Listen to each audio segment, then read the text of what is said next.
That alone should tell you this is the best album. I can't I don't know if believe it's this. the funniest I stuff. can't believe this is one of the worst albums I've heard. This is one of the worst reunion albums I've ever heard. Okay. Yes. Easily. I don't know how anybody could hate on something like this upbeat and fun. What the fuck are you talking about? Robert has lost his fucking mind.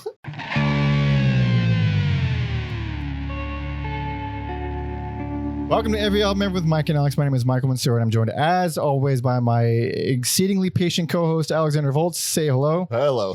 This is Every Album Ever, and this is the second time doing this whole intro. Podcast where we listen to every single album in the world, one artist at a time. That's a whole new discography per episode, except for these bigger, longer discographies where we have to split it up into multiple parts. But today, we're discussing the remaining Every album by... Can. Okay, goddamn. We just did 4 really solid minutes. It was good. It was a good 4 minutes. Felt man. great. It was flowing. It was natural. And now I'm angry because I forgot to hit record on the video. Robert's here. Robert's here. Okay, say hello, Robert, again. Back again. He's back again.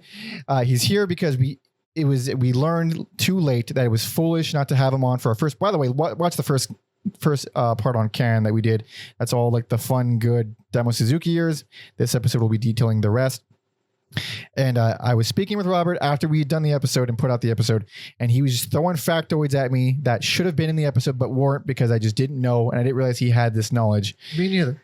Neither did he. And the thing that we were just riffing on until I realized that I fucked up, Damo Suzuki left possibly because he became a Jehovah's Witness. Yeah, he married a Jehovah's Witness. So He I guess married he into it. converted. Oh. I think that's why he left. Uh-huh.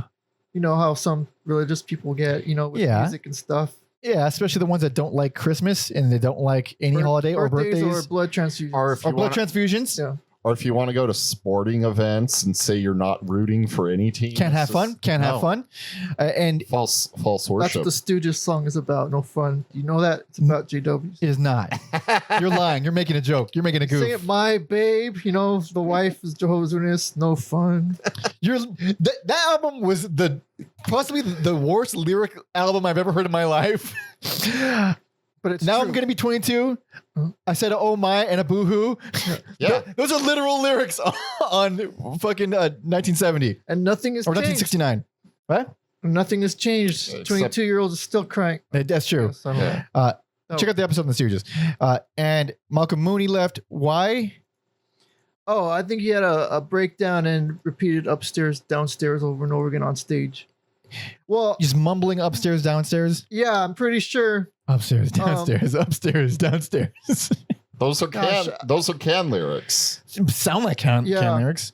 I feel like he might have had some maybe mental problems too, but Oh, really? yeah, well, he's an artist, He's also so- in Can. Yeah. He's an artist, you don't know where they really fall on the spectrum for that kind of stuff, I guess. Damo Suzuki would fall into that camp as well. Seeing as how he was picked up off the street, yelling into the air, and you know what? This guy's got something. And they were right, and he was their best singer. They're right, but yeah, it also says something about them for like seeing something in that. It's pretty nuts. And I also asked you before I had to re-record this whole thing. You've heard one album from this era. Yes. You've heard 2 albums from this era. Mm-hmm. And you were both sort of, all right, we don't need to hear that much more. We're fine for now. Maybe one day we'll get to it. You were terrified. I was terrified. I liked the album I heard, but compared to like the other classic stuff, I wasn't like in a rush to hear the rest. I heard none of these albums. I was itching to touch them with a 10-foot pole. And now that we've all heard them, general thoughts on the whole experience. It was all right. That's way more lukewarm. Like, okay. It's not bad. I mean, I feel like I kind of need to maybe spend some more time with it to get more out of it. More time, you say? Yeah, not with all of them, but All right. yeah. Oh, definitely not with all of them. Definitely not with all of them. But there's some that I might like return to for like a track here or there. Alex? These aren't great albums, but I don't think they're 1-star F albums. Man, I do think that for some of them. Did you have a hard time picking worst or least? No, it was actually insanely simple. but it was. And honestly, this wasn't even like the hardest episode or batch of albums to get through. Yeah. But when I was taking my notes on them, I was really struggling to enjoy any of it. I personally think there's some diamonds in the rough. There was just some good stuff. There's definitely some good stuff here. It doesn't warrant listening to the whole album, but No. I was this expecting like nothing redeeming. So Well, There's yeah, I will there's say it wasn't as bad as I was expecting. Parts were as bad as I was expecting. Definitely. Sure. But not as a whole, not the whole. There's a lot of bad things here. I'm not trying to. Oh yeah. But there is a lot more good than I was expecting as well. Like a lot more good than I was expecting. We have some notes here from our boy Tom Osman, who you should all go help and follow because he does a lot of work here for us. He got us an interview from 1997 with Holger Czukay, original founding member and bassist, he's only on 3 of these albums, I think. Maybe like 3 and like on a song here or there. Yeah. On the ones that he's not on. And one album he like decides to stop.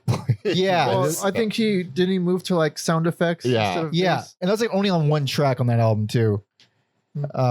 But he's still a prominent guy of Can. He's a prominent Can man. So Holger says this about I guess krautrock in general and basically inventing it and how it came about. He says, what happened was we made several tours through England and suddenly it came up that the British press was aware of several of the other German bands and called it krautrock. I asked an Englishman, how can I understand this? What does kraut mean? Is it something positive or negative? That was a good question because it was something in between. It was not something negative or positive. Maybe krauts can't come from the Second World War, which I believe it did. What was happening in England was that we weren't regarded as krauts anymore.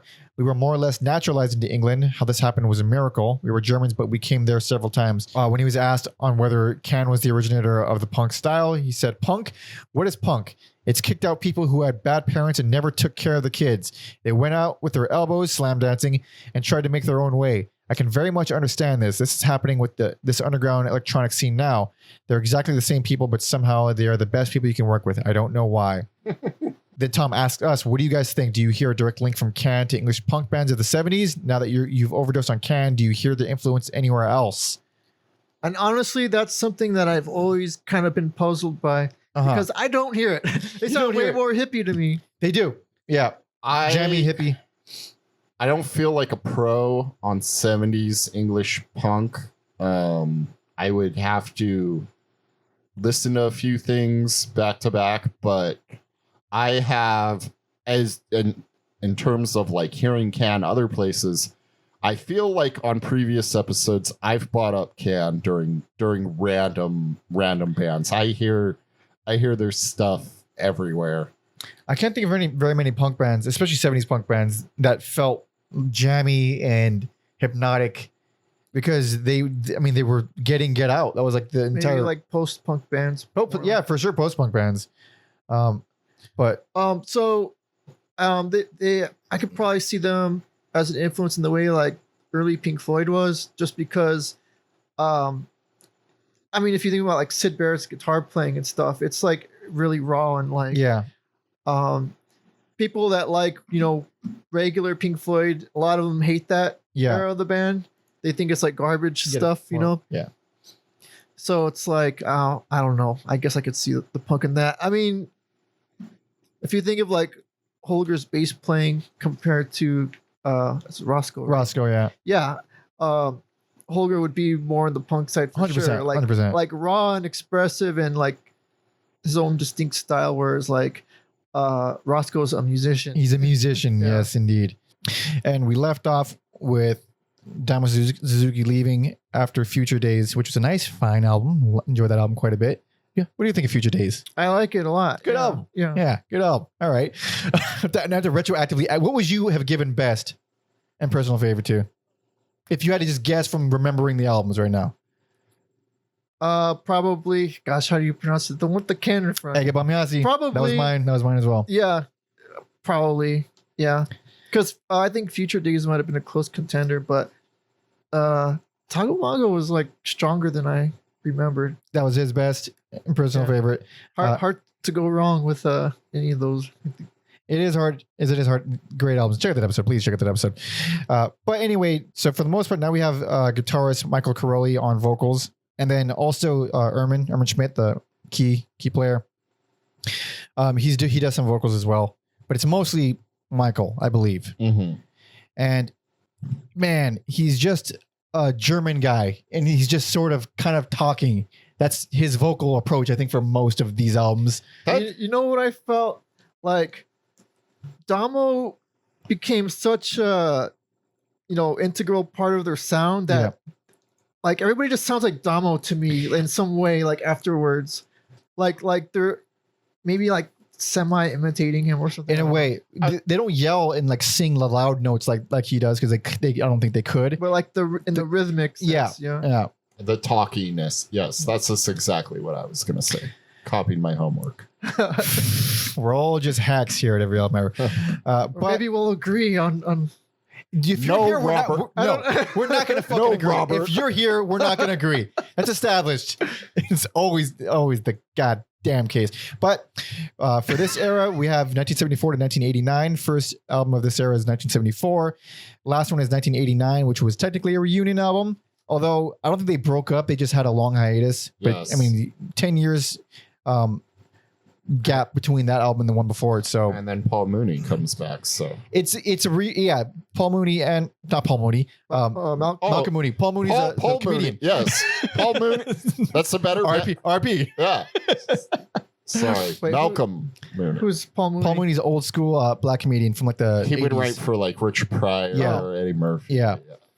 Close enough. Classic. Yeah. Yeah. What's the difference? And also Holger comes back for that album. Oh, okay. Back on bass. Yeah, back on bass. But I guess we should get into it. You want to get into it? Hell yeah. Oh, baby, let's go. Holy shit. So here we go. This is 1974's Soon Over Babaluma. Babaluma. I want Babaluma. That's what it is. I was like, what is a Babaluma?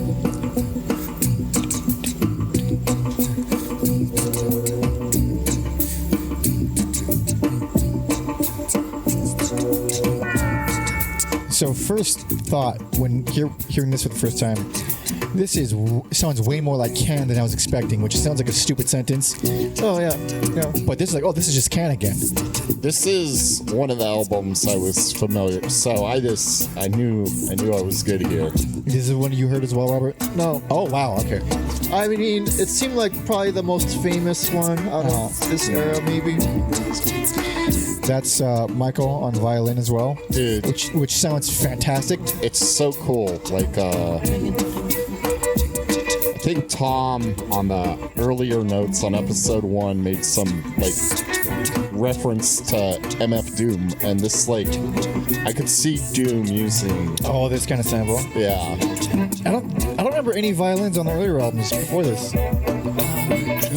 No, I was just trying to make a. No, I know, but I mean just like generally. Okay. Well, they're prominent in this. Yeah. This. This does sound like Damo a little bit. That's the first thing I thought when I heard it. But yeah, you're not gonna get the screeches Or the cool, like catchy choruses where he actually sings a melody and stuff. None of the passion. None of the passion.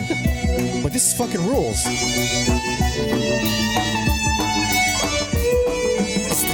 Yaki, or is it Yaki or Jockey? I don't know. But See, that's a tidbit I don't know. yeah, drummer, jockey, Yaki. He's still doing his thing. He's still doing the thing where it's, it's him. It's super repetitive, but it feels groovy and nice. It doesn't feel like, I don't know. It doesn't feel repetitious, even though it is. best personal favorite. Best personal favorite. Easily. Like no fucking. It's not even. Not even close. It's not even close. There's We're not even. not going to agree. We really not gonna Of course we're not going to agree. You guys agreed? We agree, but I know you're not going to. I was like, this era Can is way too unhinged. Yeah, Robert's gonna wild card all over this fucking Yeah. episode. Come on, guys. I mean, we're being proven right already. All 'Cause right, this well- is excellent. Honestly, this one was kind of a little bit boring to me. Yeah. Fuck! Are you what? It's a really good album. But that's what I mean. But that's what I mean when I said earlier. Like I kind of have to like come back, you know, Uh-huh. because I know I'm not really processing like everything that's like Okay. you know that they're giving on this. Like it sounds better like when I return to it. Like it didn't leave the strongest impression on So me first what- go around. Well, this album, I've always considered Can to be my number one ever favorite driving band. Mhm. I listened to 4 of these albums on one massive drive, one Oh, long, shit. 7-hour drive. And every other album I listened to on shorter drives. Every Mhm. single album here I listened to while driving, Yeah. and it really does enhance the experience. Yeah. I was so happy listening to this album while driving. It was Yeah. like, it was perfect, absolutely perfect. It's my favorite driving music ever. I associate Noi more with It is a little bit more drive. steady with the Yeah. rhythm. This is a little bit more jazzy, just because what Jackie does. But these songs, they're not even super long. The longest here is 11 minutes, and that's not even. I mean, Can has gone a lot longer than 11 minutes. Mhm. So it does feel like a short album overall. 5 tracks total. I mean, all these albums are relatively short. They're almost all 40 minutes on the dot. They're all like the same length.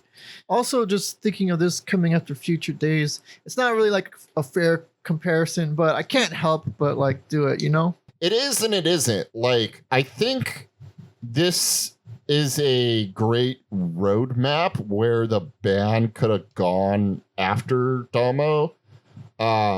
A lot of it is still rooted in what we associate with Can's music, but also I think they're doing some different things. There's some things like on that opening track, like the violins, Yeah. or other sections where you're like, this kind of has a tropical feel to it.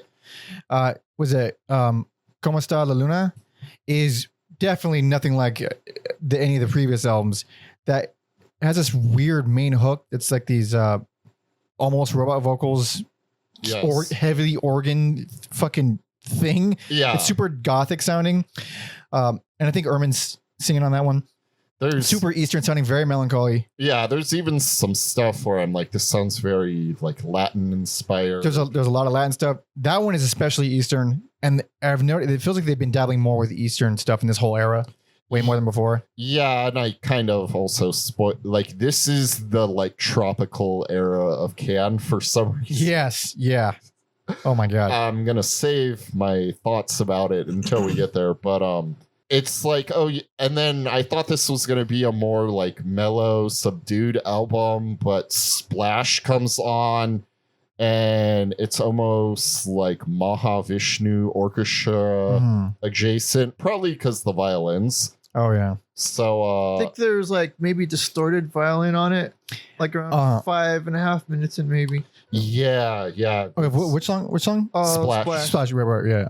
The only thing that kind of gave me a little bit of pause on that one, that will get worse with later albums, when I notice it not changing over the course of like almost 8 minutes, because a lot of this other songs where it'll go on for a long time, but you just get lost in it. It's super hypnotic. It's just a thing that krautrock usually does.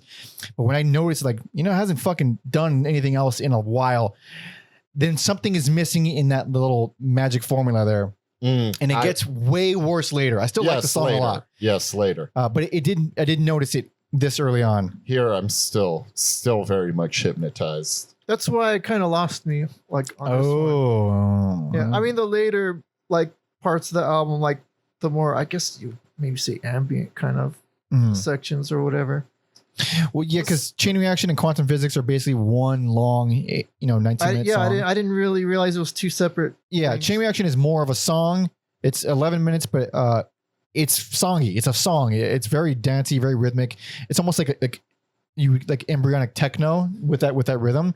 It's like techno with acoustic instruments. Yeah, I also wrote that it has this electronic vibe to it without having electronics to it. But yeah, I love the the use of multiple percussion on there. Like high pitched guitar solos are great.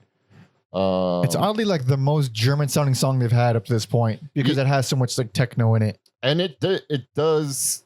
This isn't really a wacky album, but this one does get a little wacky once it's like segueing into quantum physics. Quantum physics, I think, is a stinker.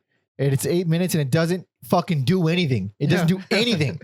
It, like around 4 minutes in is the first sign of a melody. And even then it's like peripheral and it's gone immediately and it's back to ambience. I like that quick little thing. It works for me for some reason.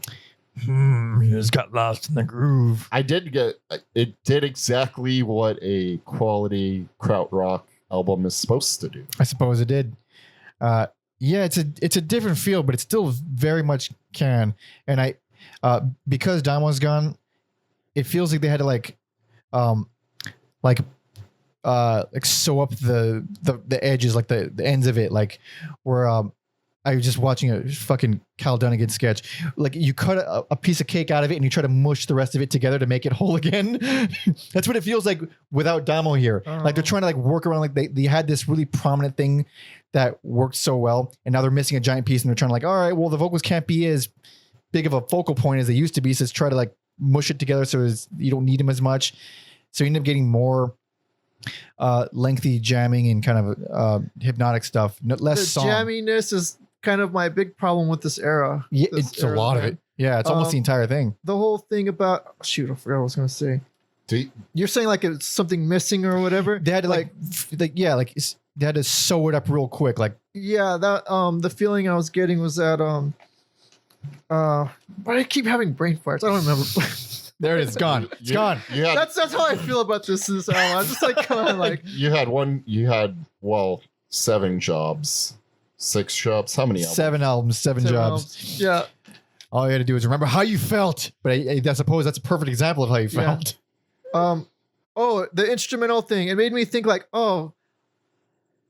I don't like instrumental music, but then I realized that's actually not true at all because there's instrumental stuff that they do after this that I do like. So it's just the style, like even before this, though. Oh yeah, plenty of long stretches without vocals. Yeah, like in previous albums. I mean, but I hadn't listened to it in a long time. But I don't have any like bad memories of it. Okay. all right. Like I don't think of it as instrumental, like But listening to this, it's like, oh wait, they turn into an instrumental band. Like I think that it's weird how it works like that. I don't know. I think it's just a pitfall of jamming bands in general. Like there's plenty of super long jamming songs that we've talked about where there are vocals, but it doesn't matter because there's 10 minutes of jamming. Not that it doesn't go that far here, but I get the sentiment. But Alex, in my best and personal favorite, we quite enjoy this. This is going to be interesting from here on out. Oh, yeah. It's only downhill from here. I mean, holy shit. I was so pleasantly surprised by this. So I was just waiting. Like, all right, I'm ready. Here we go. At least I got one thing I liked. This is an outlier. Yeah. Robert is lukewarm, but we have plenty more to discuss. So are you all ready? Ready. This is 1975's Landed.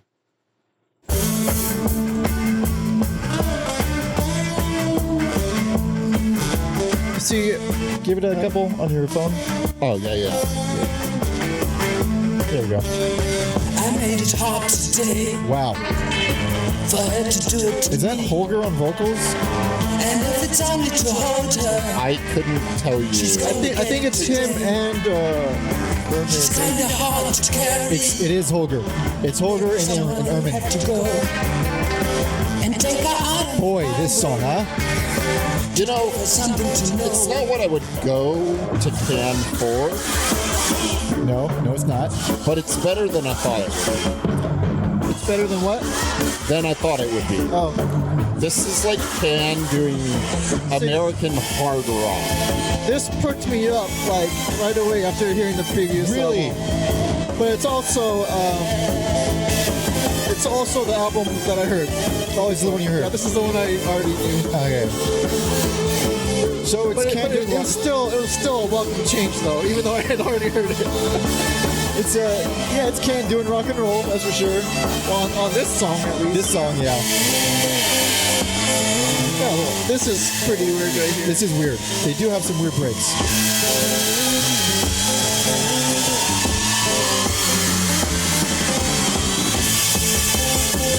It does have good energy. It's not the worst thing ever, although I don't like the song very much. Personal favorite. Oh, You know what? I did lie. I think this would be second. this is absolutely second. Yeah. This is a good album as well. Yeah. This is my I just don't like favorite that song. sounding one out of all of them. Sounding one. Yeah, just the way it was recorded. Really? It sounds like more raw and just a little bit more energy to the performances. That is hilarious because that is not only the opposite of how I feel, but this is the first album they stopped using a 2-track tape recorder, and they started recording things individually, and where Holger thinks the band went wrong Well, I mean, it's it's right. like way more experimental than the one before it. because of the flexibility with overdubs, I imagine. Yeah. But Holger says right here, he says, where Can as a group really had problems with was with the introduction of a multi-track machine. Love that. Until this point, we played together as a group. We recorded together as a group. We did everything together as a group and felt responsible, one for all. Jackie was the one who especially criticized us all the time. If something was not good, he would say, "Hey, you should play better." But it wasn't too easily analyzed by recording this on a 2-track machine. Who made this mistake that the music didn't become as good as it should have become? That's such a English as a second language sentence right there. Yes. At the moment, when we got the multi-track machine, now we can find out who makes these mistakes. This person now got so afraid that they'd say, "Okay, I want to record my things alone." It was natural, but this was the end of the group. So they stopped using a 2-track tape recorder, which they used for all those albums, and they all sounded really good. That's crazy. It's super crazy. One of which they recorded in Castle, which is super crazy on its own. But so you like the introduction of modern recording techniques, which is Could you tell a difference? oh yeah. I don't know. It's to me, I'm like thinking of the songs and stuff. Like it's a more song oriented album than the Definitely. previous. Yeah, definitely. But then it still has the weird experimental stuff. Like what was the last one? Unfinished. That's not even a song. Yeah. That's not even a song. Yeah, That's what not. I mean. Yeah, That's what I mean. It has that with the song. It's 13 minutes of insanely experimental ambient, and I cannot. I mean, so like, It's way better than the previous album. no, It is. It's better than. Yeah, I agree that it's The better previous closing. than previous closer. Only because I mean it's 13 minutes of a lot of fucking nothing, but from 1:45 to like 5:30, it rules. It has like this super haunting, creepy, almost Victorian sounding like organs and stuff that are the way they're recorded is super like floaty and ambient and peripheral. It's not like here's the melody. It's like the melody is just around the room with you, and it makes it seem way more Dracula-y and creepy. And it's like that's a solid like 4 minutes right there, and then the other 10 minutes of it, it's like oh god damn. I think that's the one where Holger mixed or worked on like by himself or with I think they did one part of the album with like a producer and then the other part like just him or whatever. This was it was co-mixed by Holger and Toby. How do you know he's Hurchek Robinson? I don't know how to pronounce that last name. I don't know how to pronounce Robinson either.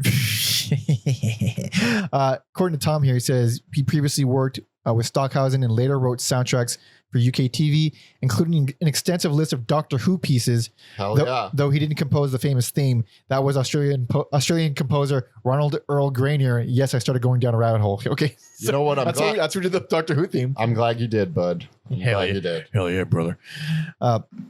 But the other songs, let's go to some of the other songs. It is a good album. I don't like the opener and closer, but everything in the middle I do like quite a bit. I think also, again, there's some things where they're dabbling in where I'm fine with it in small doses, like 1:30. You got stuff that's I think it's very good. Yeah. sounds like dub reggae. It's more Eastern influences, but with fucking awesome violins, more psychedelic organs, even some almost Spanish acoustic guitars in there. Mm-hmm. First time hearing acoustic guitars in Can. Yeah. Well. It stands out. Yeah. Oh, okay. I Yeah. think it See, is. I didn't realize that was like the first time, but it just stood out to me. So I guess understand. maybe it was- If there was on the previous albums, I feel like I would have remembered it just because like I never would expect. Maybe it's on there. I don't know what the fuck I'm talking about. But I think it's a very good song. One of my favorites from this whole era for sure. Hunters and Collectors, again, it's like I feel like they were listening to The Doors and they're like, we can do this, but it comes out like Can. You know what I like about that song? Probably my favorite on the album. It sounds kind of like a drunk Sid Barrett. Oh shit! I thought you were gonna say at one point the piano sounds like the People's Court piano for a little bit. Ah, dun, dun. Yeah. Nice. Yeah. Oh man, see, maybe it really is the best. It is the best, isn't it? That song struck me because it felt sloppier than they've ever been, and it's like almost entirely because of the vocals. Yeah, like they're on the margins of the rhythm. It's like the vocals are coloring outside the lines. Like they're drunk Sid Barrett. Yeah, basically exactly that. I have to like listen intently to everything else to realize that it's still super tight. Also, I'm pretty sure this is the album with the most distortion on it. Is it? Probably why I like it. It feels like it. Yeah, Things get Like cleaner on for the sure. track after that, Vernal Equinox. Yeah. the guitar soloing is really cool. Oh, great. Yeah. The fuzziest, dirtiest guitar solo, and then Actually, speaking of those guitar solos, would you say that's a DI? Are they DI? I'd probably have to listen to it again. It didn't stand out to me as like being especially DI. Anytime I hear just that super duper fuzzy guitar. Well, I feel his tone specifically is like a fuzz pedal. Okay. So I don't know if it's a fuzz pedal DI, but it doesn't sound like fuzz from like the board or something. Yeah, because when I think of what's the first album you think of when you think of a DI guitar? The first album? Yeah. Well, right now, what popped in my head was a Bad Brain self-titled. Okay, I think that is the definition of the first thing. I think of Penis Envy from Crass. Okay. Oh Yeah. shit! So But it's kind of clean, like it's like distorted but clean. yeah. If I'm wrong about that one being a DI, then I have no idea what I'm fucking talking about. I But think they did probably. it makes yeah. sense given like just how broke everybody was. But then those guys sound like they use fuzz pedals too. Like The- specifically the 60s type of fuzz. everything about that band is fuzzy. Check out the episode on Crass. It's a fuzzy band. I now want to see if there's bands from like the early 2000s that recorded using Line 6 equipment. Oh, there's got to be. I hope not, but there's got to be. Just by how affordable it like. Six should Deal's a deal. I happen to like one of the delay pedals. Okay, Really? I use one of the delay pedals. Oh, Of course, I got it. You know, I didn't- second hand. when I hear line 6, I always think of the amps. Oh yeah, I wouldn't use one of the amps. Well, because they have crazy. all the effects in the amps. Like it's have too many effects in the you amp. need like a Cat 5 cable or whatever they call it. Oh, It's like a phone cable. yeah. I was joking about how you had a one job, but that isn't that your literal job to know if you need that cable. Yeah. There it is. Yeah. You need well, because No, it doesn't matter. It you doesn't could use matter. I one, don't or wanna- you could use either one, the 5 or 6. Okay. Like, Okay. This became AV talk. I will say, after this, I feel like the drums just get lost. Like it's kind of a non-factor of the band. So this album is nice that they're highlighted in a way. Yeah, they come back in one album. They come back a little bit more, but they do take a break. Then it's heartbreaking. So it's nice to hear Jackie doing his thing. Is this also the first album with a saxophone on it? Might be. Probably. Who plays saxophone on this? It is Olaf Kubler. Fucking umlauts, man. I know. He plays on Red Hot Indians, which that reminds me of like an I'm So Green style Can song. Really funky, a lot of treble percussion, kind of catchy. It's not my favorite, but I'm cool with it. And again, I'm fine with Can like dabbling in funk music. When they dabble, You dabble. but when they lean in, as we will see shortly, Unless you're gonna go full sex funk, I don't our boy Tim Buckley. Check out that episode. He's a sex funk master. That's commitment. was RIP. Be respectful. You gotta be classy. Gotta be classy. Gotta be classy. Like, Put some respect on the fucking name. so Robert's personal favorite. Good album. I think it's a little rough in the pacing just because I don't like the opening or closer so much. And that's another thing I want to say really quick. Like, this was the one that I heard before, and then the fact that it's like, oh, it ends up being the personal favorite kind of says a lot about the rest. Like, Oh, so I was hoping to get something on the same level like as this one, but Yeah, it's the album before this. damn, jab. there's nothing like unfinished on it though. Unfinished kicks. You had to look at your notes to oh yeah, what was it as good as unfinished? It's not a song. It's kind of like calling it untitled, but It's not a song. Yeah. no, it's not a It's song. not really a song, no. And that's why it's good. Fucking god damn it. All right. We're moving on. Hell yeah, we are. But still still good. It's surprisingly good if we're gonna be hating on this era of the band. But now it's time to move on. This is y'all ready? I'm ready. 1976's Flow Motion. American woman.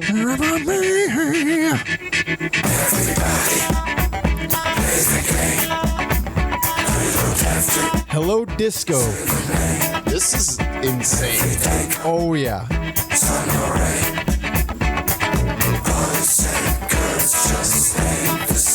I was like,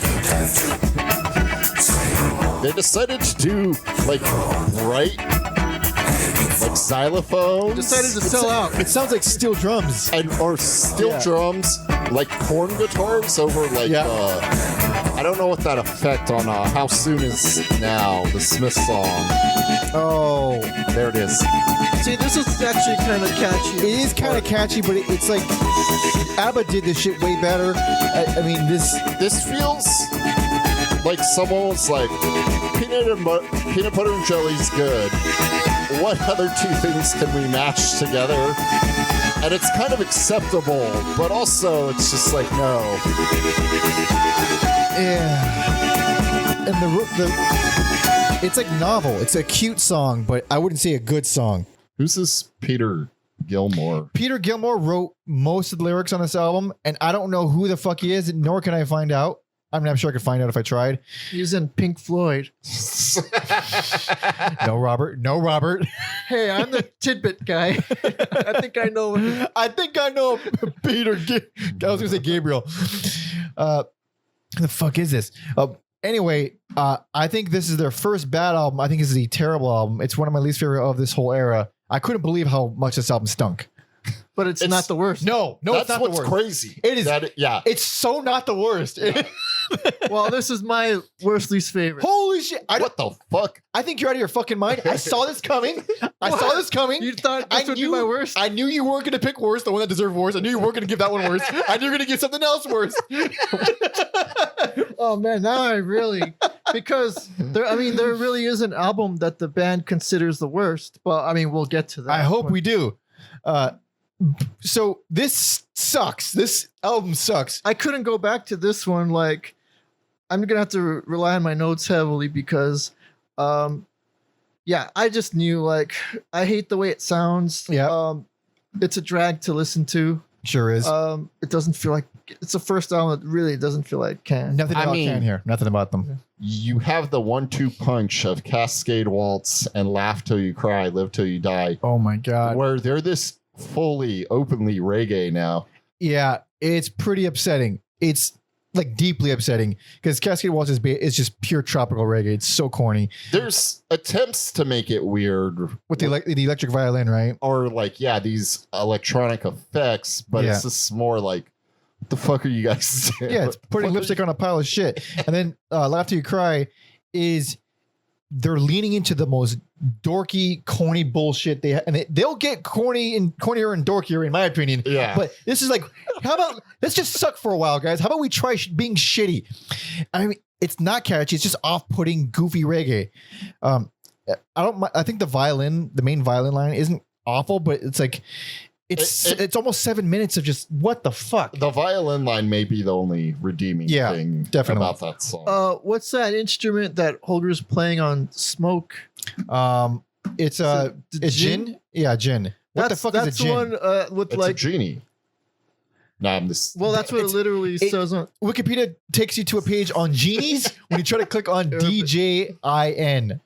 whatever the fuck. But that's the one. I mean, I kind of like that part. It's like a heavy kind of thing, but that's like when you realize that's just the whole song. It's like, oh right, Yes, Yeah. I would agree with that.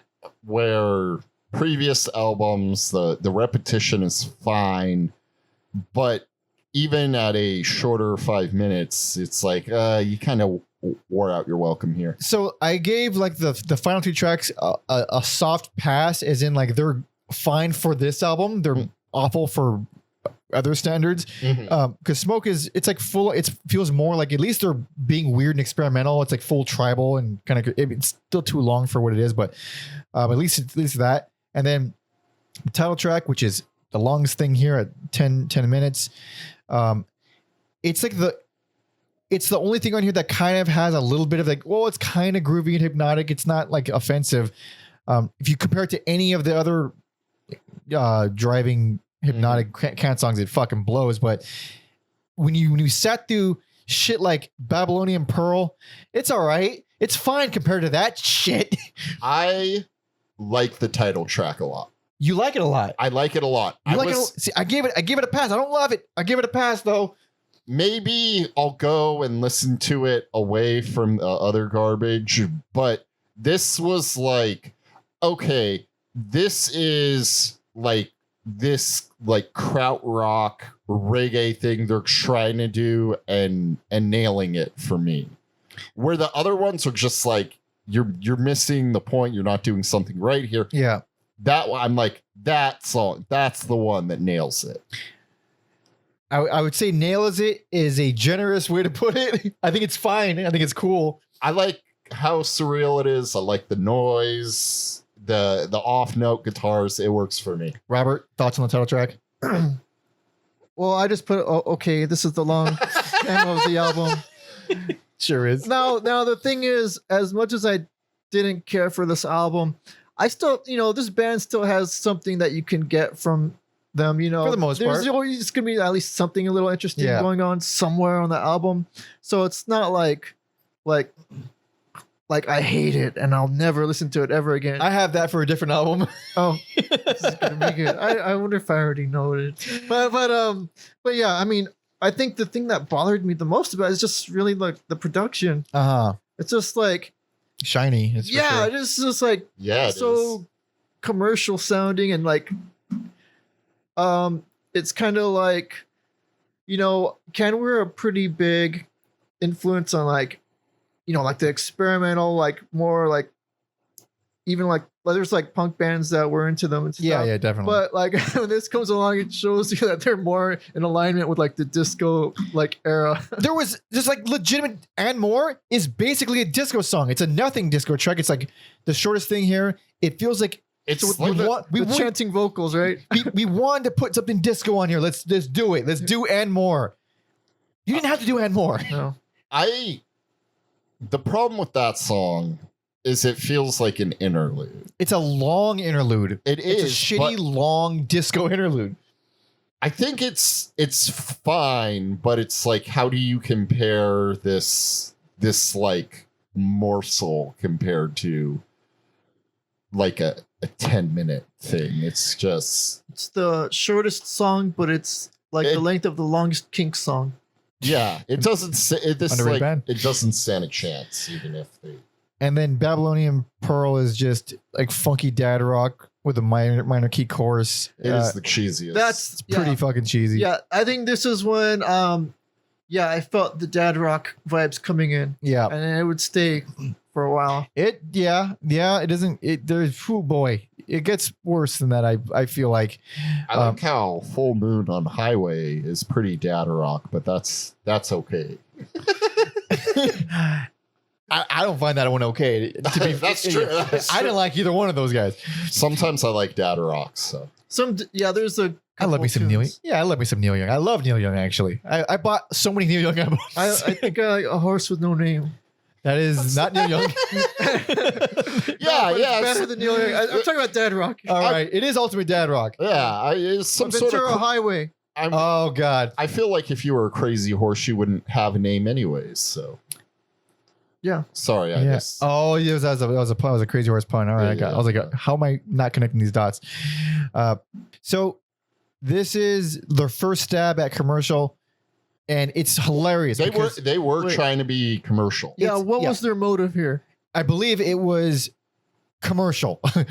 Because I'm being judgmental. I think they're selling out. I believe they are. And even according to Holger, like this is when they started trying to sound more commercial, starting from the last one even, but it gets The last one. a little The last one commercial. No, I mean like they were switching to different recording techniques, and then the album after this is when they were like, all right, we're doing it like head on. So this is like where they're like, I guess trying to write those kinds of songs, and they can't write commercial songs. They cannot write those songs. It is very clear. They're incapable of. Yeah. Incapable. I don't think a single. It's like listening to every single album they've done. It seems like they're so good at writing a certain type of song, and so bad at writing a different type of song. It's really like the square peg and the Man, maybe I circle might peg. listen to this one again. So it's pretty funny. This man is unreliable. It is. Well, so Robert's at the moment, at time of recording, worst least favorite. Yeah. Their first bad album in their whole career, their first bad album. Yeah. But it won't be their last bad album. So let's get ready. It's crazy how many times I was like, okay, this is bottom of the barrel. It can't get It worse. happened a few times. Yeah. It's insane how many times it happened. I would have given so many of these albums only one and done listens if I hadn't have listened to them without taking notes the first time. Every single one of these albums I listened to like in the car, so I couldn't take notes. So I was forced to listen to it again. Every single album to make sure I wrote down how I felt. Just more thorough. More thorough. Oh God, and some of them I didn't need to be more thorough. Some of them I knew immediately. How many times did you listen to them? Twice each. Twice. Oh. Yeah. See, I think I might have listened to them 3 times. Maybe some 4. Oh my but God. this one, I think I only made it twice. God damn, I wouldn't dare touch most of these albums more than twice. Oh shit. Although I will be going back to the first two. More. I will be making a playlist. Is what I will. Oh, yeah, Oh, you God. have to. You have to now. listen to them. Anyway, Robert's current worst and least favorite, but time to move on. This next album is where things get shaken up. We gain some members. We mostly lose Holger. This is 1977's Saw Delight. Dead rock. Oh yeah. What are you? This sounds like It sounds like Can, but It's like kind of Dead Rock. cool, honestly. It's Can, but it's like cleaned up. It's a professional version. Steely Can is what it is. Professional. I fucking you cheated off my homework. I didn't. I know you. Did you write Steely Can? I did.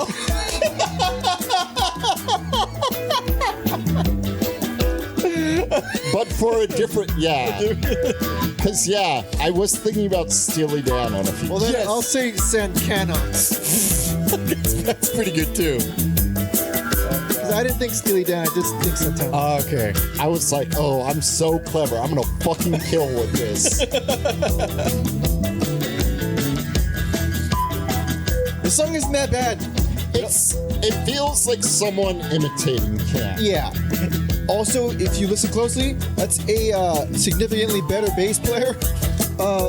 Better in the technical sense, Yeah. but in the Can sense, out of place. Out of place.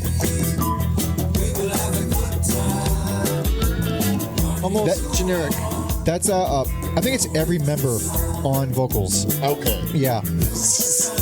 The krautrock version of gang vocals. Basically.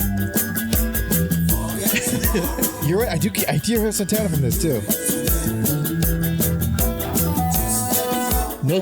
They have better Santana songs. Doing Santana in 77. Yeah. Also, there's a new percussionist, Rebop Kwaku That's a Ninja Turtles bad guy, right? Yeah, Yeah. that's the one. Okay. Yeah. And then we got new bassist Roscoe G.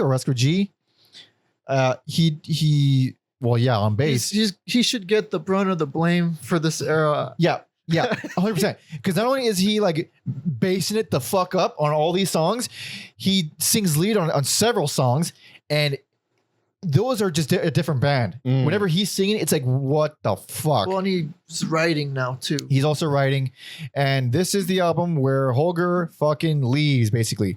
So, this is what he says. He says, suddenly Can tried more or less to become more commercial. Suddenly, I think it was earlier, but I think, yeah, over the course of a couple albums. He says this was based on the idea that a few people should be able to play their instruments perfectly right. Jackie thought especially that we needed a different sort of bass player, so we got a black bass player, Roscoe G, and I had to look up for another instrument, which is super sad. That is weird. Like, it's like that was the heart of the band right there. just start a different band. At that point, then like push one of the founding members onto sound effects, essentially. He says, he continues, he says, I said with Can, we got a problem. The musicians don't really listen to each other very much. I thought that it happens because nothing from the outside is coming in. I looked for the devices to bring in, to bring a different world into the group again, and they had to react on that. Yeah, I think he becomes sound effects guy working with radios, tapes, and telephones. Yeah. Which you could hear even on the first track. But there's like little sound effects in the background. That's the only song that he's on. So he says, this sort of interaction I want to establish with the whole sound effect stuff. He says, but the group was not interested in this, so I finished with Can and went my own way. And here I really followed this. I was working on that for a few years with Can, but then I found that it wasn't fun anymore. I continued alone and then worked with other people. So yeah, he's only on. Wait, no, he's on. No, I'm wrong. He's on the whole album, but it's just wave receivers. What is it? Spec sounds, telephones. I mean, really the lowest of the low, like went from the bass player, founding member to just fucking noise. Sad stuff.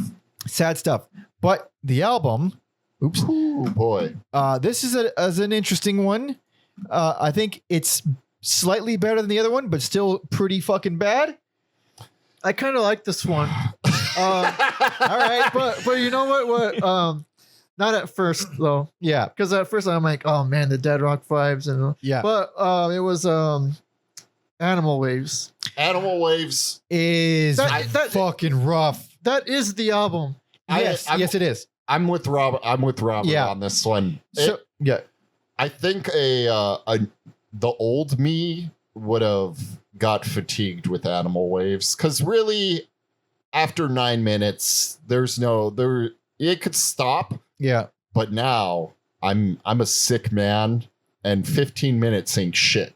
Yeah. So you guys are fine with Animal Waves. Oh, I'm about it. I'm about it. Yeah. So I will give you that. I think it's the best Jackie sounded in like 2 albums. It's wild. Because last album he was neutered and not doing shit, and he was boring. This is a good example of, you said 9 minutes, but I gave it to 10 minutes. Or like, please do something else. So, and it doesn't ever. The whole song doesn't change. That's why it works. You're crazy. Well, okay, look, the first time I heard it, I was like, I was kind of like tapping out by the 14-minute mark. It's 15 minutes, Robert. I know. And so 14 minutes, I'll give you that. When I 15. The extra minute just ruined it. So when I came back and listened to it again, like, I just like made it to the end naturally. Like I made the full 15 minutes. Oh my I was like, God. yeah, man, this is like, it's very, that is krautrock to me. I think krautrock is much better than that. It's so much better. I think it is, but then it's also more of like the psych rock lead, because there is a slight difference if you're a nerd. But to me, it was leaning more into like a psychedelic, like freak out type song, which is ultimately why it works for me. I like it. Oh my! You just gotta zone out to it. You just gotta go with the flow, man. I love going with the flow. I love their long songs, just not the ones that I feel, because it's also, it's very odd. It's just an odd thing. There's not many things I can compare it to. You know, it is odd. What structurally bothers me about it is that it's like the same 3 sections repeated for 15 minutes. It's not like one long groovy thing. That's like when it finally, like when you're listening to that part just repeat over and over again, like something. I don't know. It does something to your brain or whatever, and then it's kind of like, Yeah, it breaks it. yeah, but then it's like you just end up becoming one with it. And like, Oh God, we're It's- becoming one with it's this. like you have no choice. You have to be a part of that. It's Become a part of that world. It seduced me. Oh God, it seduced you. Everything else, whoo. I'm fine with the opener, Don't Say No, and I'm kind of fine with Call Me, even though that bass line fucking stinks. That song feels like it's trying to be this surreal, Yes, it's trying way too hard to be hypnotic. 100%. hypnotic, like disco song. What they needed to do, and they probably couldn't afford him, but they needed that Giorgio. Oh, Marauder. Yeah, they needed that touch, or someone like that. Also, that's Roscoe singing lead there, and he sounds fine. He's certainly a better vocalist than Michael or Ermin by a lot.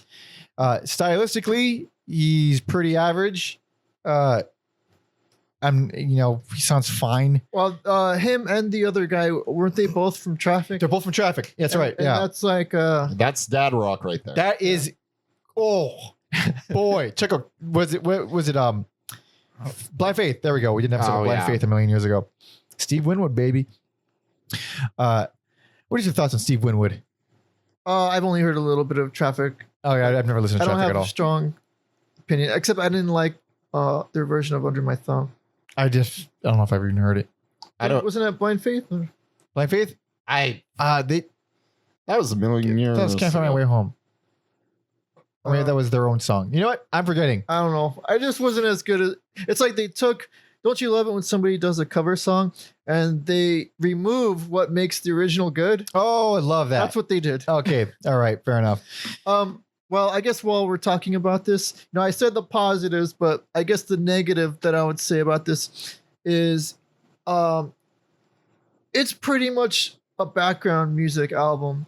A lot of the later ones are at best background music. This I is think- like, there's nothing really that jumps out, Yeah. So I think that's why, Animal Waves kind of works, because it just becomes like one whole thing. Mhm. But yeah, overall, like you just put it on, like, and just let it play in the background. You're not really like into it. I don't know. Am I contradicting myself? I think that's why I was surprised. A lot of these have like 1-star ratings, and look, they're not. It's not good. I know that. But like one star. This is not a 1-star album. No. This is a solid one out of Rolling what? Stone. Rolling Stone fucking sucks. They've always sucked. But like Garbage opinion. other albums too. Well, if you go to the wiki, you'll see plenty. Like other publications also shit on these albums. So it's just like I think they're just too infamous. Like there's no way they can be as bad as I thought they were going to be. Well, this one definitely had at least a couple redeeming moments. I still think it's a fucking terrible. I mean, we haven't even talked about Sunshine Day and Night or Fly By Night. Would fucking blow. Horrible. I like Fly By Night better, but yeah, the leaning into the anytime they go real tropical, it's just like. Apparently, I forgot to even write notes for Sunshine Day and Night. But for Fly By Night, I just put an okay song. It has a fine chorus. It's a little bit darker than because a lot of things on here are so super bubbly, happy. Like Sunshine Day and Night is, it is ridiculously happy sounding. It comes out swinging. Yeah, with it's the happiness. But nothing about it is concrete or confident. It's like the song. It's funny you didn't write notes for that, because one of the things I wrote down was that the song feels like it's trying to skate by unnoticed. Like it's barely there. It's like a nothing song. It's a fucking nothing song. Background music. It's 6 minutes of it though. Like, do something. Fuck. You know what though? I kind of like their album covers during this era. Does anybody know what the heck they mean by "Saw Delight"? I have absolutely no fucking It's like idea. all their covers are like a visual pun on the. I don't Yeah. know what any of their album titles fucking mean, and I'm going to keep it that way. Oh my god. Yeah, it's I think it's a slightly better album than the last one, but a step in a worse direction. Well, yeah, you could say that from the previous album. You can say about literally every album one from the next, kind of. Well, that's not true. That's not true. 'Cause most of these albums are worse. Whatever. But whatever. We got Roscoe and fucking Bebop. What's his name? Rebop. It's not even that much of a different. Okay. Bebop and Rocksteady. Yeah, are in the group. Rocksteady and Bebop on basic percussion for the next handful of albums. So get used to it. Are we ready to move on? Is Jackie the only original? No. No, Michael and Norman Okay. are all original. Okay. Yeah. So we got a handful more. You all ready? I'm ready. All right. This is 1978's Out of Reach.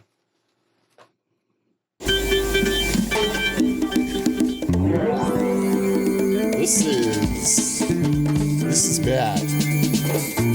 Bet you guys can't guess what the album cover is. Is it like a hand grabbing It's something? a hand grabbing. Yeah, it's literally a hand. Let me lower it one. This bass style again. It's the same exact bass style. I don't mind this bass line. It's like, it's a little much, but it's funky, and the percussion makes it funky. It's fine. Like this and Flow Motion. Forgot to mention it has very soundtrack vibes. Yep. Yep. 70s. 70 soundtrack, yeah. This is no Superfly. It's not Superfly, but I get vibes of super vibes.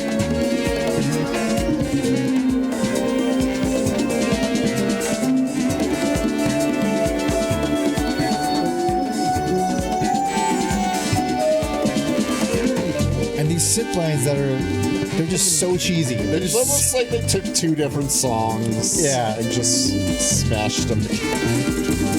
So this sounds like it's gonna go on for a lifetime. It's only 4 minutes, surprisingly.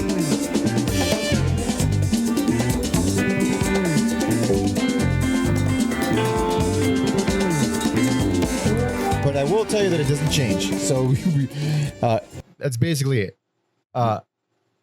And Well, you know what? I mean, it's definitely their funniest album. oh no. Yeah. Which Yes, is just amazing yes. that I don't give it best, but Yes. I would only listen to it again for the comedy factor. I could see myself doing that rather than like Flow Motion. After Popper's daughter and I was like, Robert's gonna give this best album.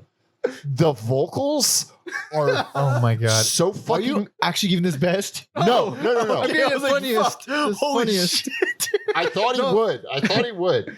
It's like It might be the best. No, it's not the best cover, but I like the second Popper's daughter and I for You like that song. no, Funny. for unhinged. Yeah, it is fun. ridiculous. Like his vocals are like what up? Yeah. First of all, it's Roscoe singing like the dude from Steely Dan, singing Jack and Jill lyrics, like the nursery rhyme, Yeah. like verbatim. with that disco bass line, With man. that disco ass bit, it fucking stinks. It's- Oh my it's God, also- terrible. Like it always sounds like it's a couple or just like a few BPMs like behind the rest of the music. Yeah. Which adds to the comedic factor. But I think November rolls. Oh, yes.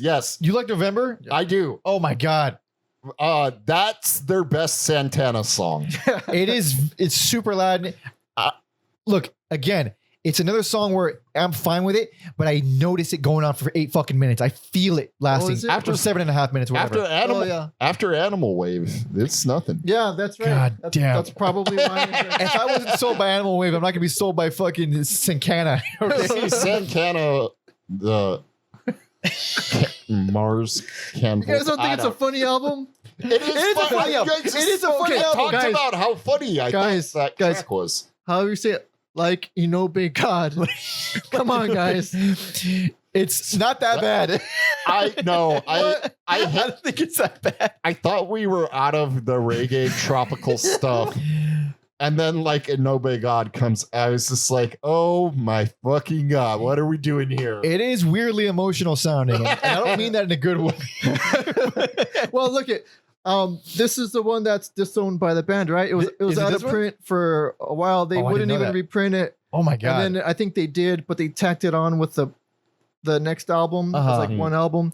And then I was reading on the Wikipedia at least that Ehrman refused to play on Give Me No Roses. Good, because it sucks. Yeah. I was like, oh wow, that's amazing. Like That's where I was gonna get my Steely Can joke. Oh, dude, you're right. Because that one is almost as funny. It's another Roscoe track, another one of his songs, which sounds it's about as shitty 70s dad rock as it gets. Yeah, it's We're- pretty bad. Yeah. We're kind of like overwhelmed and excited about how awful and funny this album is that we skipped how insane going from November to 7 Days Awake to give me no, like 7 Yeah. Days Awake is like a dystopian hellscape that has no business being on this I album. think it's an actual good song. Yeah. It's an actual good song. It's like an envelope filter sound or something on the bass. Oh, but I don't- think, but actually, I think this album has the reputation it does really because of "Give Me No Roses," like in "Oh My God." I think it's because of those two songs. I think that's why this album is hated. Because everything else is okay. It's not really bad. I but- feel like most albums, no matter how much I dislike them, I was like, there's always one song. In this case, it was November and 7 Days. Like, it's one song is better than nothing. It is. Yeah. You got to take what you can get from this whole fucking thing. I didn't have that on Flow Motion. I didn't realize Rebop sang on an Oh My God. Oh man. R.I.P. Oh man, he's dead. He died in 83. Oh, I wasn't even alive yet. No.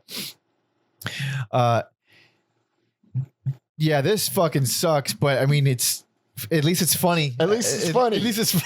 Yeah. Oh, yeah. That's what I walked away. I was like, at least it's funny.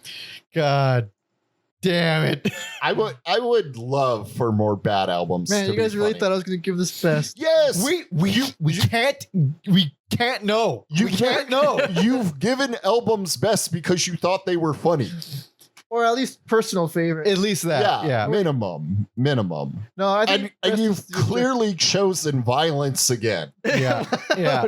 By dissing Soon over Babaluma, you've already chosen the path of and you evil. haven't dropped best yet, right? No. No, he's not. Yeah, Which you- is you- fucking madness. You've picked violence. today. fucking madness. I We would, only have shit left. it's the worst of the worst. Worst of the worst left. Oh my god. I'm excited. We have to do it. We have to keep Yeah. going. We're almost I there. mean, well, yeah, it's the podcast. we got Got two no more choice. left. We got two more left. What if one day we acted like we were gonna do a band's whole discography and we just ended the episode? That would be pretty funny. It'd be our last episode. Just kidding, guys. We're done. But here we are, the last album before they kind of soft broke up. Hiatus. Here we go, baby. This is 1979's self-titled.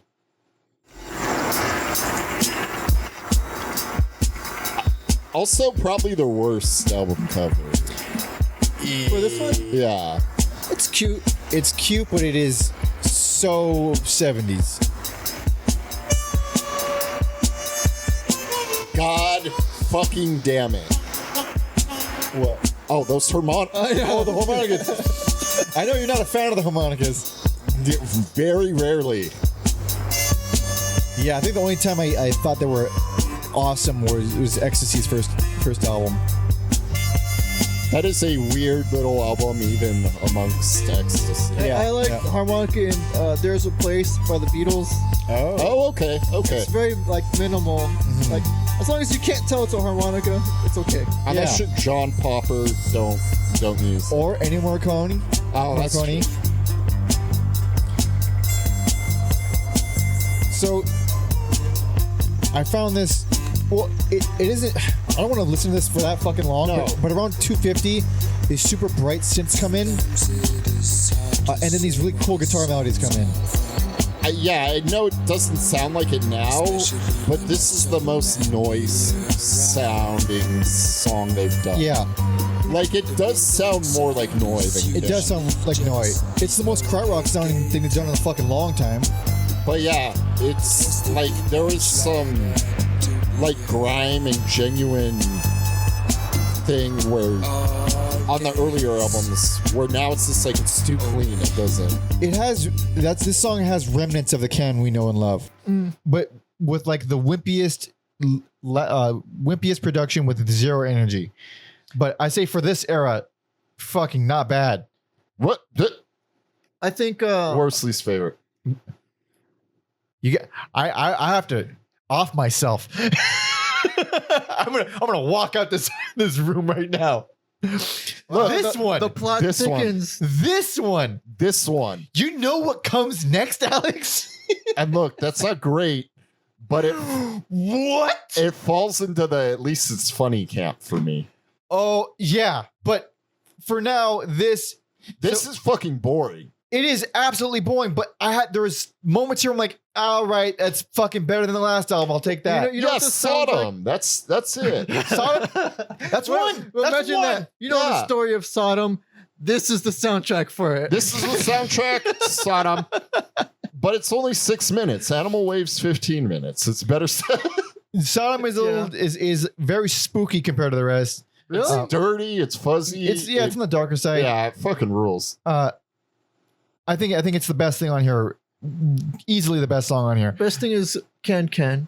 Oh fuck no, dude! I was so bothered. Like That's- it's like they finally accepted their fate. Yes, it's the silliest shit, It's pretty silly. but not in a way that makes me laugh. In a way where I'm just like, It kind of makes me laugh. you massacred my boy. I never liked the Can the song. I never cared for it. Sure. It's like I just think of the fucking Little Rascals or something like that. And then them doing this disco synthy version of it, it's just absolutely ridiculous. Absurd. That's when I was like, okay, this is. It's the only thing that stood out to me.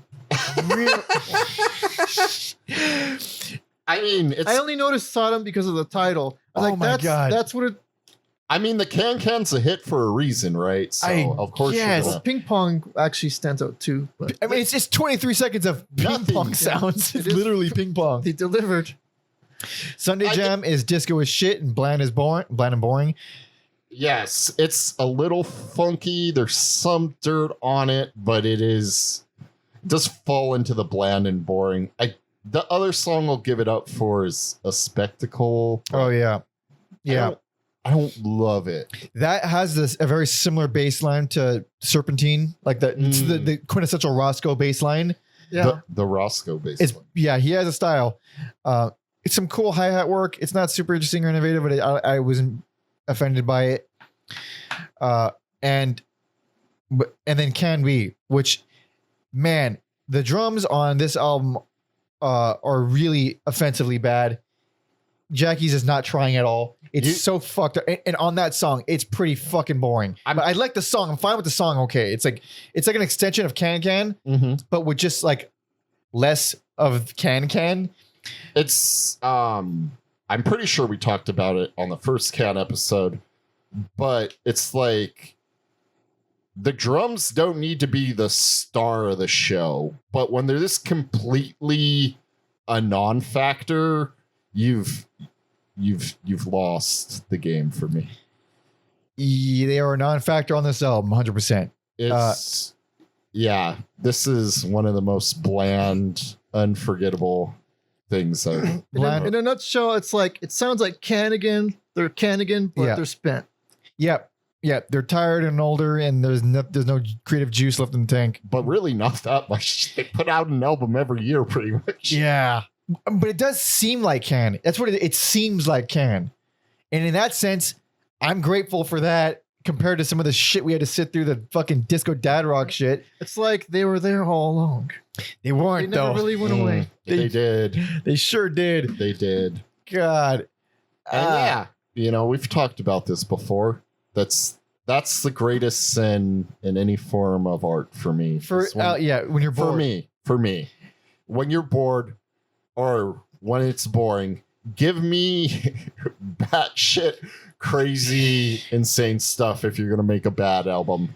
That's the difference. Yeah. That has been universally since day one. If it's boring, you're out. If it's, I will get angry at it. I have to hate it, and that's my worst. Yeah. And Robert doesn't even remember that we listened to this album. And I'm so excited to get Can.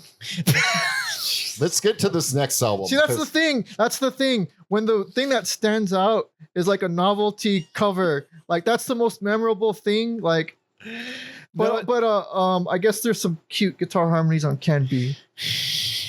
It's called Can Be too. Can Be. It is called Can Be. Having Can wasn't enough. No, it was not. All the Can songs. Oh Lord. All right. Yeah, I think you guys summed it up pretty well. Oh yeah. Well, at least we're in agreement, but not really. Yeah. Also, I didn't mention this for the last album, but it was mixed by Connie Plank, and Tom noted specifically, check out how this guy looks. Because check this guy out. He looks like he's a member of a band like Can or something. Dude, he rules. Any man who's rocking a full beard and bangs like that. Also, that Get that picture of him at the board. Which one? The first black and white one. Yeah, no. Oh man, that's good. Oh, I recognize him from Craft. Yeah, he did a lot of early Kraftwerk stuff. Noy, of course. Scorpions? Lucifer's, of course, Germany. Lucifer's Friend rules. That's a great little obscure.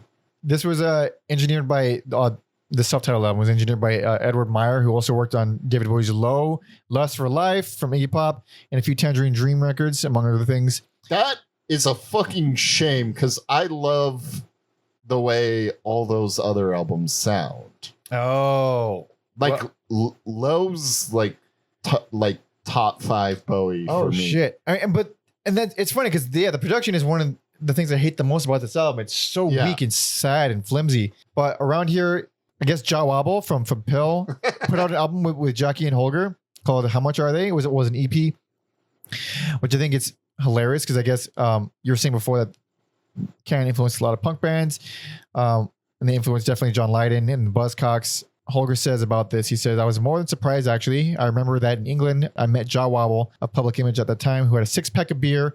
I didn't know what to think of him at the time, but he said, come on, I booked a studio in Soho somewhere. So they recorded that EP. It was apparently in the cellar of a Chinese restaurant. And these 2 American girls came in thinking that it was part of the restaurant. So they started like asking questions like, how much are they? And they just recorded them saying that and then put it on the EP and stuff, which is kind of neat. I haven't heard that EP before. Oh, by the way, I was watching this documentary on like house music, and like suddenly out of nowhere they cut to a scene of none other than Holger as an old man DJing on stage. Yes. And like, man, this guy he's just ahead of the curve. Love that man. Did he stub his mustache? Oh yeah, he looked yes, yeah. yes. I think he probably had sunglasses on too. Oh, dude, ruled to the very end. Yeah. Do you remember what it was called? The documentary? I forgot. It was on YouTube. You can message it to me. Yeah. I was actually trying to find it again, like before coming here, but I didn't spend that much time searching. There was also an old krautrock documentary that I watched on YouTube that I think you told me about. Do you remember which one that was? It was probably the one that was on the BBC like some time ago. That's like the main one. Yeah, that I remember. Yeah, that's where I learned most of this stuff. So they took a break. They did the whole thing. They recorded that little thing. Well, at least Jackie and Holger recorded that thing with Jaw Wobble. It's already a fucking stupid name. And they had 3 reunions, one in 86 where this next album was recorded, or when this next album was recorded, and then another one in 91 and then another in 99. I wonder who's part of the 99 reunion. Yeah, I don't know. I can find out after. But this is the last album. This is the quote unquote reunion album. It was put out in 89, but it was recorded in 86, I believe. And here we go. This is going to be the fucking, oh boy, here we go. This is 1989's Rite Time. More like the wrong time. Wrong time. That's not even enough. There's not enough. Let's just listen for a second. That's Malcom. Malcom is back, by the way. Malcom is back. Familiar voice has returned. Familiar. The original guy. You know what? I bet if they didn't tell us, no one would fucking know. I thought it was Michael. There you go. Yeah. In the beginning. You had to realize it was him at some point. I don't think I would. I didn't know. I knew it wasn't Michael, but I was wondering why the vocals were so loud.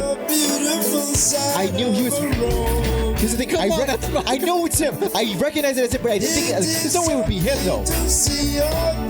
We've been in murky waters for so long that God, this fucking sucks. Oh my god.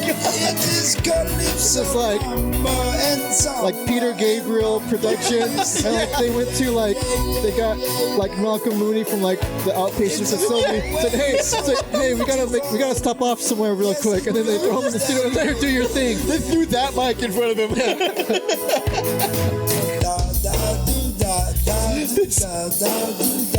This is so sad. It's making me sad here. That part made me think of South Park. Yeah, I am Lord.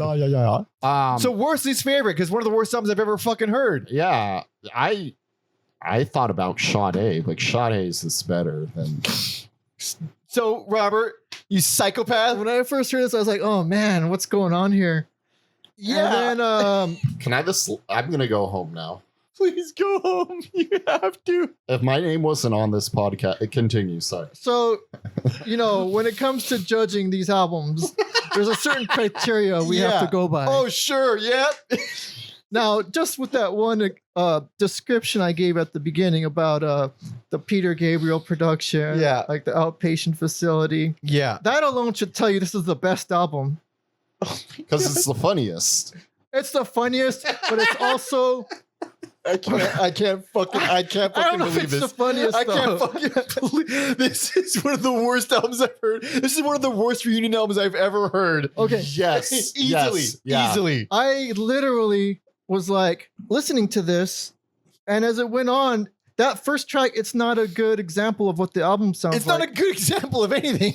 No, look, if you guys want to know the key to enjoying this album, you can't take it too serious. No, you cannot. No. Don't worry. I'm not. This album is, out of all of them, the funnest one.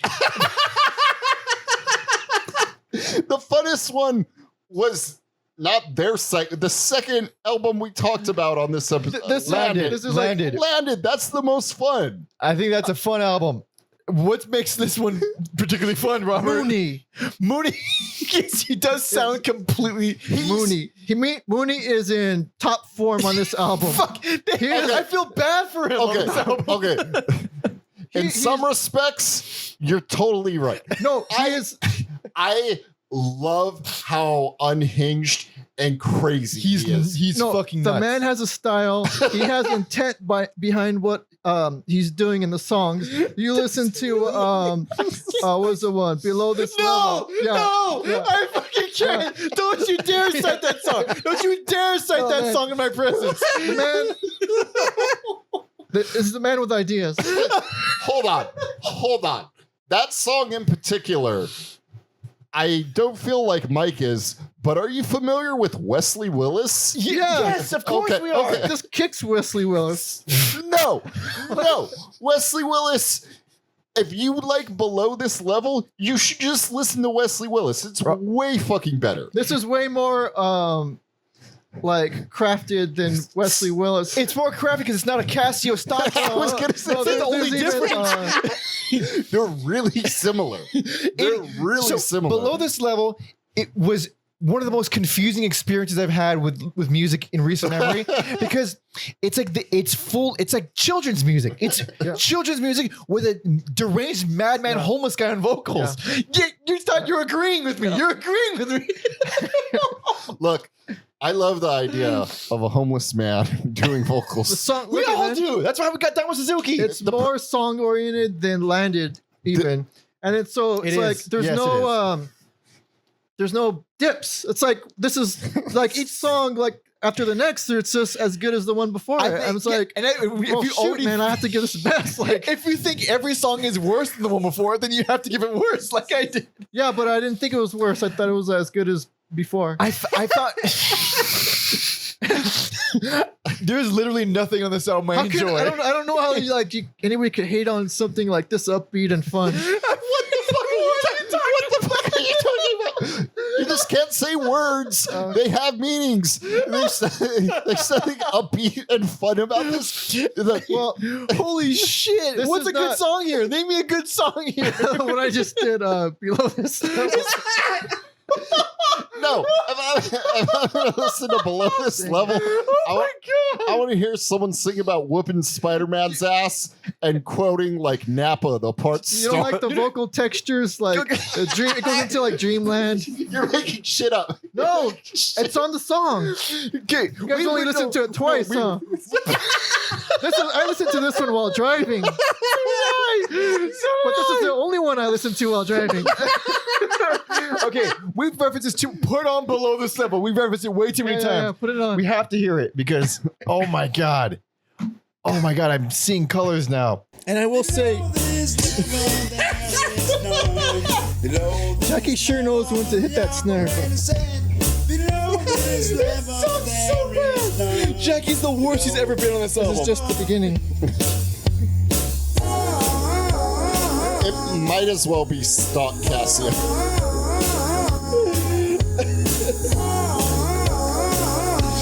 This is Can, people. We entered into where no Have they ever had a horn like that before? Yes, I bought it. I bought it up. Me. Listen to yourself and tell your story too.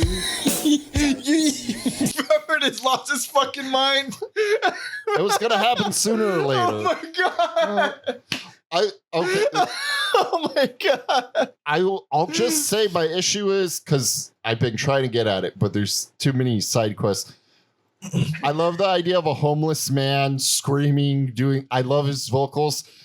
The issue is the rest of the band is not matching his energy. They are not. Oh, I thought they were. Like this is the first time.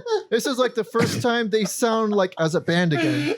No, They had a little bit of a rest, like good 10-year rest. they're doing Reconvened with Mooney. It's like a return to form, but in 80s form. you're just saying words now that you've heard. You don't mean that. It's I listened to this like more than like some of the other albums. He listened to it more I than us, believe that's you. for sure. I believe you. I'm not calling you a lie. We absolutely believe you. I had to like test myself. See, is this really serious? Like, I had to like. Holy So, how do you excuse? How do you excuse? It just edges out Landed as an objectively by the criteria. Like, it's not my personal favorite, but You're punking everyone, right? With Ashton Kutcher's How can you defend Jackie's drums on this entire album? He's never sounded worse than this entire They album. had a whole song dedicated to Jackie. And I hate the song. Give the drummer some. it's not bad. Like, there's some albums where you could barely even hear Jackie. So some Jackie is better than no Jackie. That's my philosophy.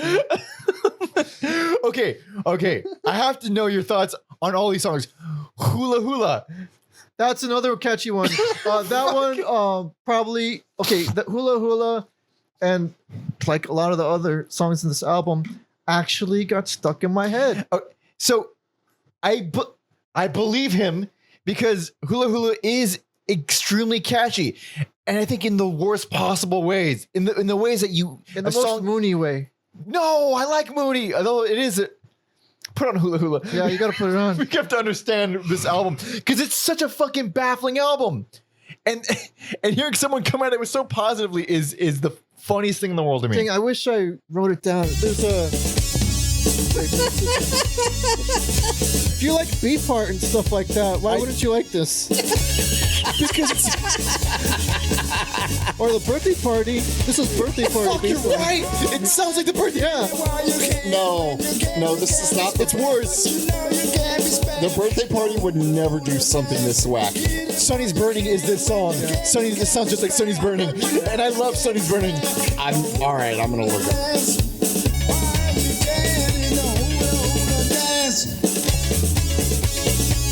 You know what? That does sound like a DI guitar. Yeah, doesn't it? It really does. Yeah, I like his harmonies on the album.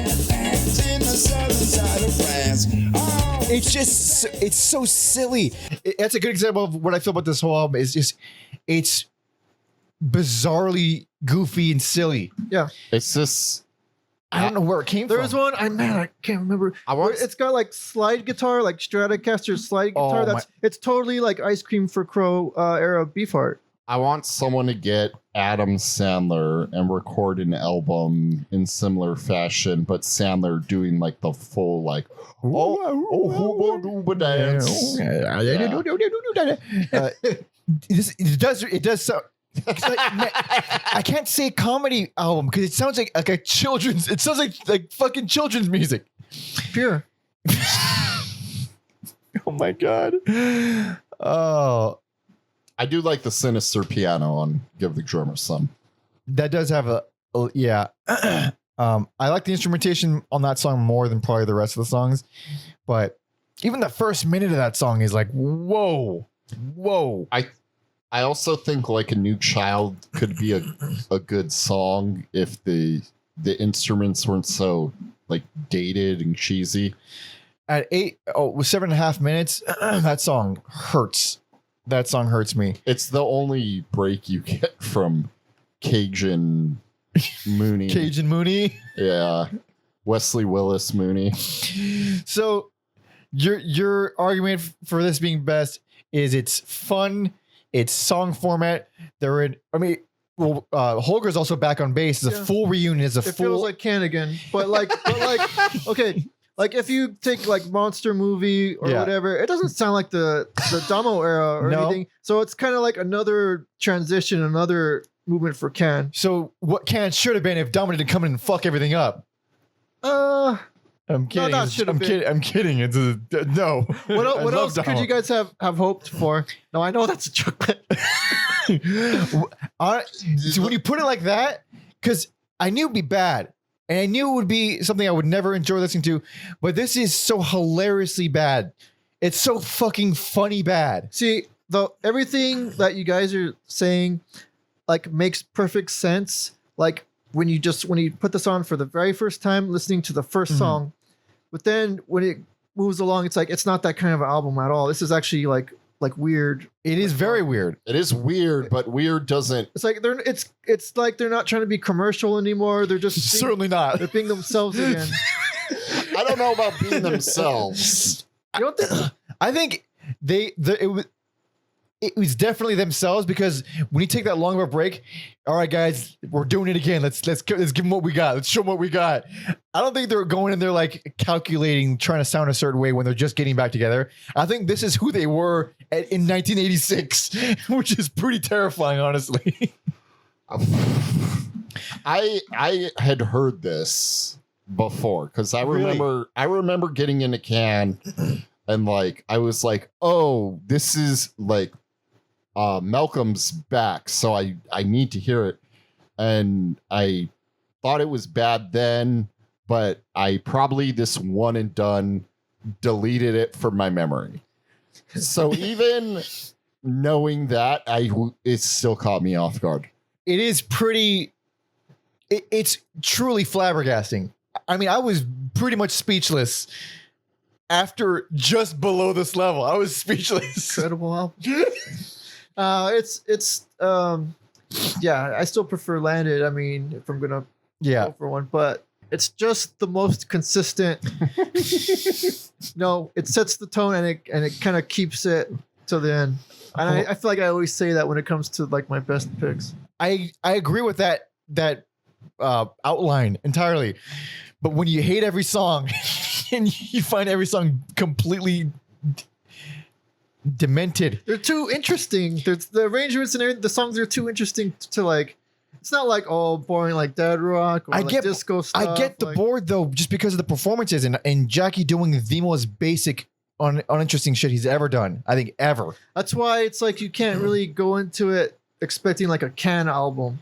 Like, Definitely you gotta not. think of it as kind of like another band in a way, but Well, to be fair, I wasn't going and expecting Can following the last album, or following the past 5 albums, really. But not this. Couldn't have predicted this. Never in a million years.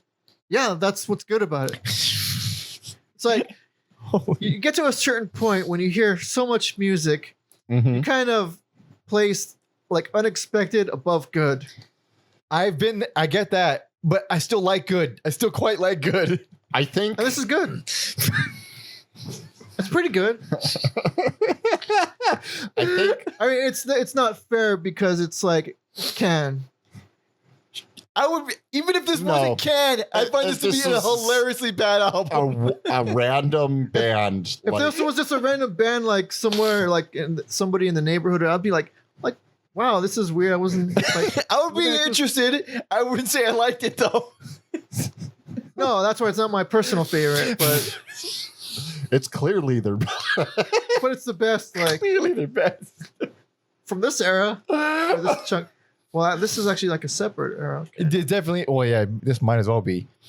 Oh my god, this is. I'm tired, y'all. I'm exhausted, and Robert once again did not disappoint. Oh, it's incredible. You gotta tell like it is. Closing words, gotta tell like it is. Oh my god. My voice hurts, my soul hurts. I don't think we've ever But not laughed your that ears. much. Not my ears. What? I don't think we've ever laughed that much. No, I was crying for a good minute. Oh my god. Holy shit. So they broke up finally after this. They had those couple of those reunions. Holger continued to release solo records from 1979 on to the 2000s, even DJing apparently. He died in 2017. Same year that Jackie died of pneumonia, and he went to do a bunch of shit. Being, an amazing drummer that he is, he went to play with Eurythmics, Brian Eno, Bill Laswell, Depeche Mode, Q-Tip, and Jason the Mary Chain, among others. Busy guy. Michael was in all the Can reunions, and he died of cancer in Essen, Germany in 2001. Was it his sister I think it was his sister on the cover of that Roxy Music album? Country Life. Yeah. Yeah. See, that looks like like a fashion photography from the 90s to me. Oh, I didn't. Yeah, 74. Yeah, that's Michael's sister on there. Yeah, it was Michael's sister and his girlfriend at the time. So it's weird how both girls on the cover are Can adjacent. Erwin Schmidt continues to have a long solo career, which started in 1980. Tom says he's still kicking it. Apparently, he lives in Berlin, and I was unable to tempt him to an interview. Well, good on you for trying. And he says, yeah, go to spoonrecords.com to support Can and related projects. Oh man. Well, we finished with another epic band. Big ol' one. Thank you for being here for this part, even though we didn't think to have you on the first one. I didn't either. That was fun, and I'm glad we did this band. Let's do a little recap. Best personal favorite, Soon over Babaluma. Babaluma. Worst, least favorite, self-titled Can. Robert. Personal favorite, Landed. It's the most interesting. It's got the most going on for me. Worst, least favorite, it's Flow Motion. Or I see, I can't even remember. Flow Motion. It is Flow Motion. Yeah, it's just unremarkable, boring, and yet sounds really good. Clean. Very clean. And then the best one, I mean, Stands Alone. To be, Right Time. It stands alone. Right Yeah. time. Stands Alone. It delivers consistently. Consistently delivers. And Mooney is back. Mooney is back. Best personal favorite, Sooner Babaluma. I like it almost as much as the demo era. And worst least favorite, Right Time, because it is consistent. It delivers. It's got Malcom. But the opposite of how Robert feels.